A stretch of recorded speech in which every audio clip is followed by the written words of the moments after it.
Hello, here we are. It's the first week of the Healthy Skin Challenge, and I'm so pleased that you've decided to join the group. Thank you for sharing your selfies and also telling me about some of the problems that you're experiencing with your skin. Any of you who do so will receive a private message that rewards you with a special promotion. So in the next week, if you haven't yet put your selfie onto the Facebook group, it's completely private and it's only for us to see. But the more interaction we have within the community, the far better and easier it is for me to guide you correctly and actually target some of the concerns that you want to see changes with. So this 4-week program is specially designed to take out any confusion around what's effective and what's ineffective for the skin, because I need to be able to see results from any of the treatments that I do with my clients. I've been, for the last 15 years, helping not just to guide clients but also other professionals and training them in this system. And it's really a very simple approach. It's not rocket science. Part of the reason I think a lot of people have issues with their skin and nearly want to give up is because they're overloaded with too much information.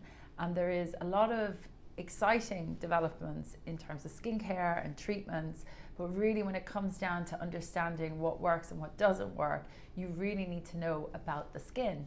And the skin is such a fascinating organ because it's also connected to your health.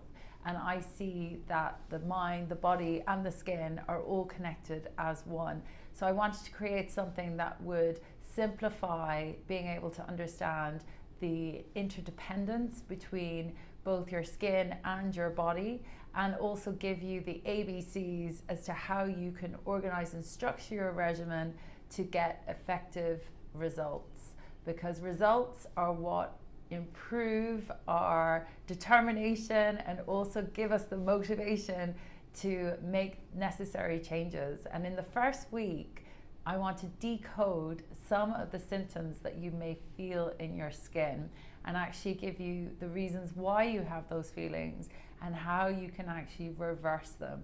So let's take a look at cleansing the skin, because when you cleanse, if you feel a tight sensation afterwards, it's actually an indication that the barrier of your skin has been damaged. Now you might be thinking, what is the barrier? Well, it's not just what you touch on the surface. The barrier function actually exists in order to maintain lots of different factors within the skin, including hydration. So when the barrier function is impaired, we have accelerated water loss. And your skin is just like planet Earth. It's made of 70% water, and it is constantly evaporating out of your skin. So the barrier function is present in order to retain water in the skin and actually slow down the evaporation.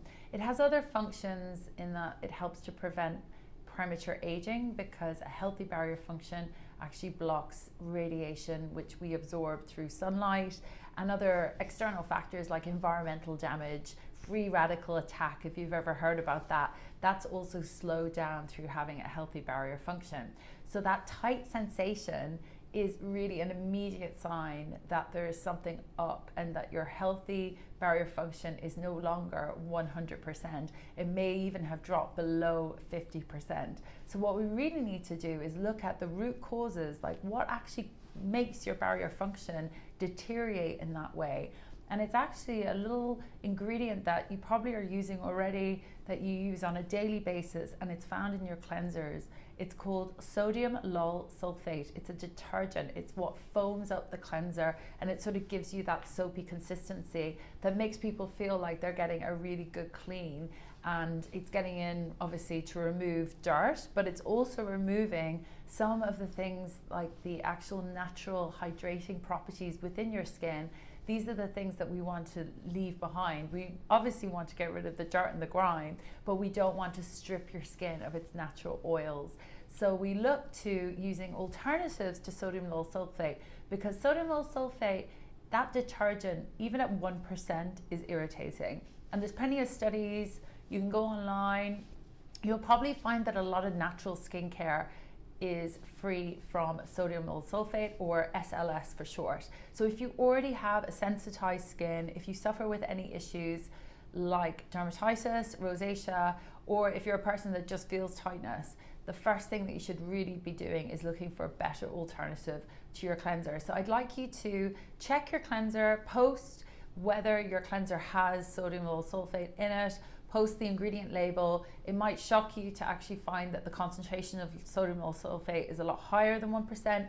And if it's at the top of the ingredients list, that means that the concentration is the greatest. If it's at the bottom, then it's the weakest. So we will be discussing and finding things that are obviously better ways to clean your skin. This is a really big topic for me because I believe that you can really enhance the improvement from your other serums and creams if you get the cleansing right. But at the same time, you need to know what is a suitable cleanser for your skin type.